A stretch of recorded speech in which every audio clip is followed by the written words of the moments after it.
सभी को मेरा नमस्कार। मैं अनिल कुमार आज आपको +1 क्लास का चैप्टर नंबर 5 है complex number and quadratic equation. इसका पार्ट 2 करवा रहा हूँ। इसमें देखें बेटे, representation of a complex number as a point in argand plane, complex plane. इसके अंदर आप कैसे इसको रिप्रेजेंट करेंगे।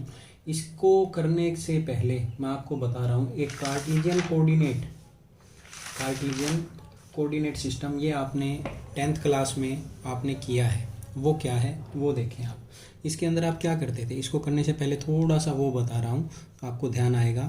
आप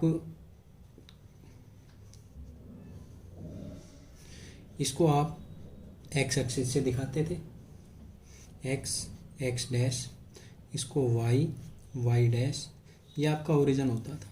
ये आपका फर्स्ट क्वाड्रेंट बेटे, ये सेकंड, ये थर्ड और ये फोर्थ। इसमें सभी वैल्यू दोनों ही प्लस आती थी, एक्स की भी और वाई की भी। यहाँ बेटे एक्स की वैल्यू नेगेटिव आती थी, वाई की वैल्यू पॉजिटिव आती थी।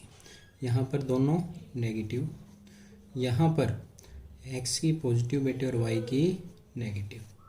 ठीक है, आपने इसमें किया था, आप किसी भी पॉइंट को आप दर्शाते थे।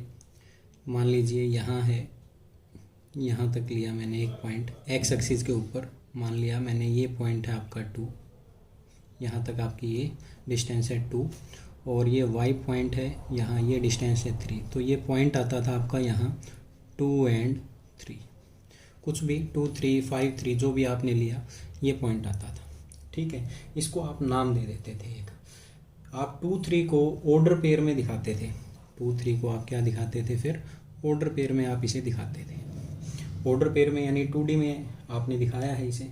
अब आगे आपका ये आपने सीखा था, आगे आपका आएगा एक पोलर एक्सिस। जैसे एक ये पॉइंट है, कर रहा हूँ मैं आगे पोलर एक्सिस, ये है बेटे, यहाँ ये जो एक्सिस है ये आपकी पोलर एक्सिस। ठीक है, यहाँ से आपने क्या किया, एक ये है, ये आपने एक लेंथ ले ली, लाइन सेगमेंट है ये, इसको मैंने बोल दिया यहाँ तक, ये आगा आपका लाइन सेगमेंट।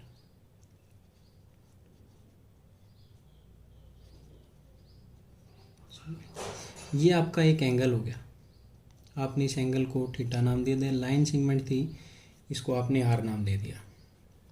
यहाँ ये पॉइंट आया आर थीटा। आर आपको रिप्रेजेंट कर रहा है लेंथ ऑफ द सेगमेंट, और थीटा आपको रिप्रेजेंट कर रहा है जो इसको बनाने में जो आपका एंगल लगा है इस चीज़ को।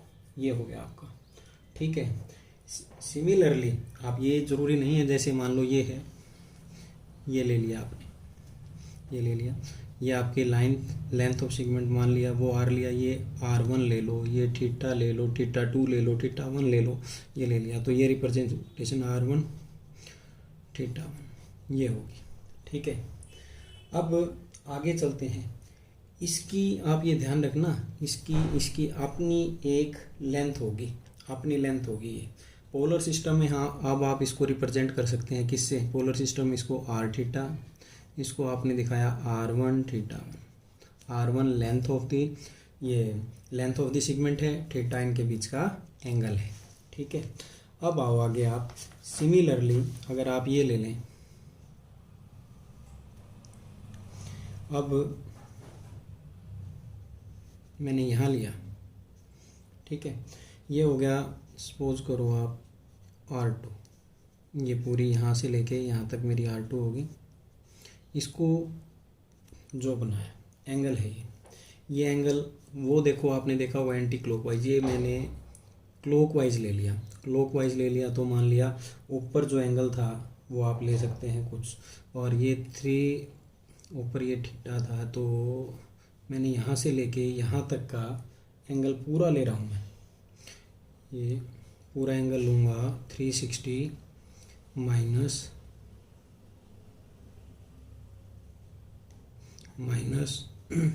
थीटा, ये ले लिया। तो इसको रिप्रेजेंटेशन के लिए क्या आया, 360 माइनस थीटा, ये आ गया। क्लॉकवाइज में लेंथ ले ली थी, एंगल को भी रिप्रेजेंट कर दिया था पोलर एक्सिस के साथ, ये आपकी पोलर एक्सिस होगी। इसके साथ आपने रिप्रेजेंटेशन इसमें कर दी। ठीक है, एंगल भी बन गया क्लॉकवाइज एंटी क्लॉकवाइज। इसका कोई आप एग्जांपल ले सकते हैं, वो भी ऊपर वाला भी और ये भी दोनों ही वैलिड है, दोनों से सेम वैल्यू आएगी। ठीक है, आप सपोज कीजिए, मान लीजिए आप एक एग्जांपल ले रहा हूँ, ये आपकी लेंथ है 5 यूनिट, ये लगा लीजिए। ठीक है, ये आपका एंगल है यहाँ जो थीटा है, ये आर था, ये जो थीटा है ये मैंने ले लिया बेटे, आप लगाइए 40 डिग्री, पोलर एक्सिस ये हो गया आपके, तो ये 5 लेंथ को रिप्रेजेंट करेगा, एंगल को रिप्रेजेंट करेगा 40। इसी को ये यहाँ पर आपकी ये पोलर एक्सिस है, इसी को रिप्रेजेंट करने के लिए दूसरे एंगल से निकालना हो तो आप कैसे करेंगे। सपोज कीजिए आपकी लेंथ कितनी थी, वही पोलर एक्सिस ये का, ये लेंथ मैंने आर मानी थी 5। अब मैंने एंगल क्या किया, क्लॉकवाइज ले लिया, क्लॉकवाइज ले लिया तो ये एंगल कितने का आ गया 360। ये एंगल कितने का था आपका 40 डिग्री का ना, 360 माइनस 40 डिग्री, ये कितने का हो गया, आप निकाल सकते हैं 320। तो यहाँ आपका 5, परंतु ये एंगल देखना क्लॉकवाइज एंटी यहाँ से आएगा, ये माइनस का 320 डिग्री ये आएगा। हम देखें दोनों में से आप किसी को भी चूज कर सकते हैं, आंसर आपका दोनों से सेम आएगा। ठीक है, ये आ गया आपका। अब आ जाओ, आप क्या करते थे, कार्टेशियन इसके अंदर कोऑर्डिनेट के अंदर आप लेते थे, मैं अब बता रहा हूँ आपको। अब अपना मेन काम स्टार्ट हो रहा है। ये क्या है देखें आप, ठीक है, इसमें आप लेते थे एक्स एक्सिस ले लिया, इसको वाई एक्सिस ले लिया। ठीक है, यहाँ पर कोई भी पॉइंट आपने यहाँ से x की वैल्यू, ये x हो जाएगा, यहाँ ये y हो जाएगा, ये पॉइंट ले लिया, ये पॉइंट है आपका x एंड y, इसको नाम दे देंगे आगे हम, x एंड y है। ठीक है, अब इसको आपने क्या ऑर्डर पेयर में आपने लिख दिया। हम इसमें ये बताएंगे कि कोऑर्डिनेट एक्सिस और पोलर एक्सिस के अंदर क्या रिलेशन है, इसको फाइंड आउट करते हैं यहाँ। तो मैंने ये एक्सिस बना दी। अब आपने किया था ये वैल्यू, ये मैंने ये डाल दिया। ठीक है, ये आपने ली थी बेटे आर लेंथ, और जो ये लिया था आपने एंगल लिया आपने ये थीटा, तो ये पॉइंट रिप्रेजेंट करेगा आर एंड थीटा। क्या आप देखेंगे, क्या ये दोनों पॉइंट जैसे एक्स वाई और आर थीटा आपस में बराबर हैं? आप देखेंगे यहाँ दोनों में क्या एक्स वाई और is equal to r and theta, ये कभी भी बराबर नहीं होंगे। ठीक है, ये कभी भी बराबर नहीं होंगे। कहने का मतलब ये हुआ x is not equal to r and y is not equal to theta. ये आप समझ गए, थीटा एंगल को रिप्रेजेंट कर रहा है, एक्स एक्सिस में ये लेंथ को रिप्रेजेंट कर रहा है। ये दोनों इक्वल नहीं होंगे, ये दोनों ही इक्वल नहीं होंगे, ये बराबर नहीं हो सकते। दोनों भले ही एक ही पॉइंट की पोजीशन को रिप्रेजेंट कर रहे हैं, ये एक्स वाई और ये आर थीटा, दोनों एक ही उसको कर रहे हैं, परंतु एक्स वाई हॉरिजॉन्टल और वर्टिकल वैल्यू को रिप्रेजेंट करता है, आर लेंथ सेगमेंट और थीटा उसके एंगल को। इनमें कोई भी रिलेशन नहीं है। अब देखो, इनको रिलेशन बनाने के लिए हम क्या करते हैं, आपने देखा यहाँ से मैं ये दे रहा हूँ भाई, ये एक राइट एंगल ट्रायंगल नज़र आएगी आपको, ये आपको एक राइट एंगल ट्रायंगल नज़र आ रही है। ठीक है, इस राइट एंगल ट्रायंगल के अंदर आप क्या कर सकते हैं, आप इसके अंदर पाइथागोरस थ्योरम यूज कर सकते हैं। पाइथागोरस थ्योरम यूज करेंगे कैसे, ये देखें, ये यहाँ तक ये कितना है, ये x, और ये जो आया ये वैल्यू है, ये क्या है y। ठीक है, अब देखें यूजिंग इन ट्रायंगल, नाम देना हो नाम दे दीजिए, मान लिया ये P है, O है, Q है, इन ट्रायंगल POQ, ये एंगल 90 डिग्री का, इसको एंगल नंबर फर्स्ट मान लीजिए, angle 1 is equal to 90 degree using Pythagoras theorem. यहाँ देखेंगे आप हाइपोटेन्यूज स्क्वायर यानी आर का स्क्वायर, ये है base square plus perpendicular square. यहाँ से आप आर की वैल्यू निकालेंगे, x square plus y square, x square plus y square. अब आगे बात आती है कि आप आर तो निकाल दिया आपने, ये आर निकाल दिया, फॉर्म एक्स और वाई की इसमें निकाल दिया आपने। आगे एंगल निकालना, एंगल निकालने के लिए देखिए आपने ट्रिग्नोमेट्री में रेशियो पढ़े थे पिछले उसके अंदर 10th क्लास के अंदर। अब इसके अंदर आप देखो क्या करते हैं, आपने वो फार्मूला किया था पंडित बद्री प्रसाद हर बोले, इसमें आप निकालते थे साइन थीटा, एक तो साइन थीटा निकालते थे। साइन थीटा आपका परपेंडिकुलर डिवाइड बाय हाइपोटेन्यूज, यानी परपेंडिकुलर आपका वाई है और हाइपोटेन्यूज आपका आर है। ऐसे ही आप निकालते थे कोस थीटा, बेस आपका इसमें एक्स है और ये हाइपोटेन्यूज इसमें आपका आर है। फिर निकालते थे आप एक tangent theta, perpendicular divide by base, इसमें आप परपेंडिकुलर लेंगे, परपेंडिकुलर आपका क्या है वाई है और बेस आपका एक्स है। साइन और इसमें आप रिलेशन दिखाने के लिए आपको आर निकालना पड़ेगा। टेंजेंट थीटा में सिर्फ थीटा निकालने के लिए आप क्या कर सकते हो, वाई है एक्स है, दोनों को डिवाइड करेंगे आपको एंगल मिल जाएगा। आप कोई भी एग्जांपल लेके कर सकते हैं। आप सपोज कीजिए, मान लीजिए आपके पास कोई एक्स की वैल्यू है 2√3, वाई की वैल्यू और ले लीजिए, वाई की वैल्यू मैंने ले ली 2। टेंजेंट थीटा यहाँ से निकालना है, वाई की जगह आप 2, एक्स की जगह बेटे 2√3, 2 से 2 मैंने क्या कर दिया कैंसिल, क्या आया 1/√3। 1/√3 आके तो हम देखेंगे ये कौन से क्वाड्रेंट में लाई कर रहा है, एक्स पॉजिटिव है वाई पॉजिटिव है तो ये फर्स्ट क्वाड्रेंट में लाई कर रहा है, तो वैल्यू क्या आएगी आपको पता है, थीटा फर्स्ट क्वाड्रेंट के अंदर 90 से क्या होता है लेस होता है, टेंजेंट थीटा 30 डिग्री के ऊपर होता है, यानी थीटा की वैल्यू यहाँ से आप देखेंगे क्या आएगी 30 डिग्री। आगे आप एक्सरसाइज करेंगे उससे बिल्कुल आपके कॉन्सेप्ट क्लियर हो जाएंगे। ये हो गया। परंतु अगर आप उसमें देखते वहाँ से भी निकल जाता है एंगल साइन थीटा और कोस थीटा से, परंतु यहाँ पर आपको पहले आर निकालना पड़ता तो आपको एंगल पता लग जाता। ठीक है, यहाँ से डायरेक्ट आप कर सकते हैं। आगे आइए, अब आपने कहा था कि इनमें क्या रिलेशन है, देखें आपने निकाला था sine theta = y divide by r, r इधर ला रहा हूँ मैं, आर साइन थीटा ये वाई के बराबर। यहाँ आपने एक और निकाला था cos theta x divide by r, r को इधर ला रहा हूँ मैं, आर कोस थीटा = एक्स। ये देखें एक्स और वाई की वैल्यू मुझे मिल गई, एक्स और वाई की वैल्यू क्या मिली, एक्स की वैल्यू है आर कोस थीटा, वाई की वैल्यू है आर साइन थीटा। ठीक है, ये हमको मिल गए। अब ये दोनों इक्वल हुए, ना कि वो वहाँ जो आपने किया था एक्स आर वाई थीटा, ऐसा कुछ नहीं था, ये अब दोनों इक्वल हो गए। अब हमें क्या करना है, हमें करना है इसको कॉम्प्लेक्स नंबर पे रिप्रेजेंटेशन इसकी दिखानी है। ये कैसे होगा, देखो आप कार्टेशियन कोऑर्डिनेट सिस्टम में एक्स और वाई की वैल्यू को रियल लेके चलते थे, रियल ही लेते थे। जैसे ये है, ये एक्स एक्सिस है आपकी, ये वाई एक्सिस है, यहाँ आपका ओरिजिन होता था, सारी वैल्यू एक्स और वाई की रियल लेके चलते थे हम, तो हम इस पे रिप्रेजेंट कर देते थे। अब कॉम्प्लेक्स नंबर के अंदर आपको पता है, कॉम्प्लेक्स नंबर में बेटे आप क्या करते थे, रियल का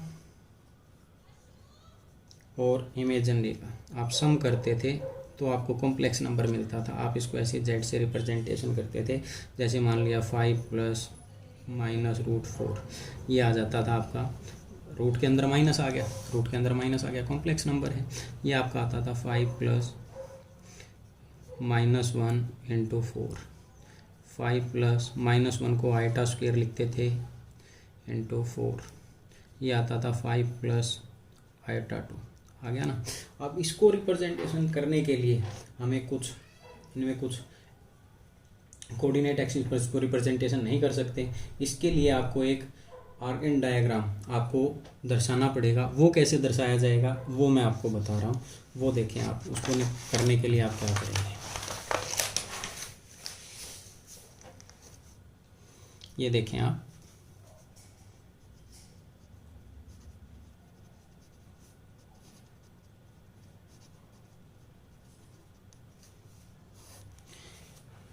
इसको दर्शाते हैं हम। इसको दर्शाने के लिए बेटे इसको आप ये भी बोल सकते हैं कि कॉम्प्लेक्स प्लेन, आर्केंट प्लेन। इसमें इसके लिए क्या करोगे, जो आपकी वे एक्सिस थी इस पर आप रियल लेंगे, रियल एक्सिस। ये रियल एक्सिस होगी बेटे, और ये इमेजिनरी। कॉम्प्लेक्स नंबर में तो आएगा, ठीक है। कोई भी आप ले सकते हैं, जैसे मान लिया आपने एक पॉइंट है 5 2, इसको कॉम्प्लेक्स नंबर में लिखेंगे। 5 2 को कॉम्प्लेक्स नंबर में आप कैसे दर्शाते हैं, 5 प्लस आइटा 2। इस रियल के ऊपर आप 5, ठीक है। यहाँ मान लीजिए आपका 2 है, तो ये आ जाएगा आपका पॉइंट, ये दर्शाएंगे आप 5 एंड 2। कॉम्प्लेक्स नंबर में जेड में आप इसको लिखते हैं, जेड में आप इसे लिखते हैं कॉम्प्लेक्स नंबर में आइटा 2। ये आपका पॉइंट है, ठीक है। अब चलें, अब पोलर फॉर्म में रिप्रेजेंट को कैसे निकाला जाता है। इसको निकालने के लिए आप देखें, आपने पीछे किया है, इसके अंदर ये तो मैंने प्लस वाले लिए हैं। अगर मान लो कि x की वैल्यू नेगेटिव हो तो मान लो यहाँ है -5 है, ये -5 है। यहाँ आपने y की वैल्यू यही ले ली, चलो तो ये आ जाएगा -5 एंड 2। और कॉम्प्लेक्स नंबर में इसको रिप्रेजेंट करने के लिए आप क्या करेंगे, -5 प्लस आइटा 2, ये हो गया, ठीक है। ऐसे ही थर्ड क्वाड्रेंट में, फोर्थ क्वाड्रेंट में आप दिखा सकते हैं। अब चलें आगे, आपने जेड लिया था, देखिए x plus iota y. Polar representation के अंदर क्या होता है आपने निकाला था पीछे, आपको याद होगा, r x² plus y², x² plus y²। आपने इस हिसाब से इसको निकाला था। साइन थीटा भी निकाला था, कोस थीटा भी निकाला था, टेंजेंट थीटा भी निकाला था। ये जो निकाले हैं आपने, ये इसकी पोलर रिप्रेजेंटेशन है। थीटा के लिए आपको तीनों पॉइंट मैंने बता दिए थे, साइन थीटा में, कोस थीटा में और टेंजेंट थीटा में। थीटा के लिए आप टेंजेंट थीटा को कीजिए, उससे जल्दी आपका क्वेश्चन हो जाएगा। एक्स और वाई का यूज करके आर और थीटा आप निकाल सकते हैं। एक्स और वाई का प्रयोग करके आप आर और थीटा निकाल सकते हैं। अब आप देखें इसमें, जैसे आपने इसमें ये कर दिया था, इसको साइन थीटा आपने किया था x/r, कोस थीटा किया था बेटे y/r, टेंजेंट थीटा किया था बेटे y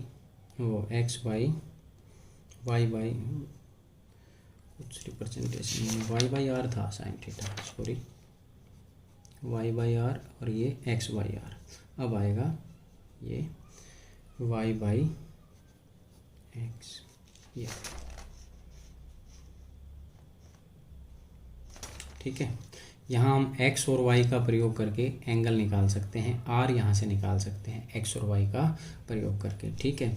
आगे जो भी आपको देगा पोलर रिप्रेजेंटेशन के अंदर आप उसमें निकाल सकते हैं। हम z को मान लेंगे r cos theta plus iota, x की वैल्यू और y की वैल्यू रख दी मैंने, ये लगा लीजिए आप, आयोटा और साइन थीटा। यहाँ से मैंने x की वैल्यू निकाली, r कोस थीटा आई, यहाँ से मैंने y की वैल्यू निकाली, r साइन थीटा आई, z के अंदर रख दी। ये कोई ना कोई आपको इक्वेशन आगे क्वेश्चन में देगा, हम कंपेयर कर लेंगे r कोस थीटा को और r साइन थीटा, अलग अलग वैल्यू, फिर उनको ऐड करके r की वैल्यू निकाल लेंगे, उसके बाद एंगल निकाल लेंगे। ये हम x और y का पूरा प्रयोग करके आगे हम करेंगे। इसको आप पोलर रिप्रेजेंटेशन के अंदर आप दिखाएंगे। आज इतना ही, इससे आगे अगली वीडियो में आपको आगे कराते हैं। धन्यवाद।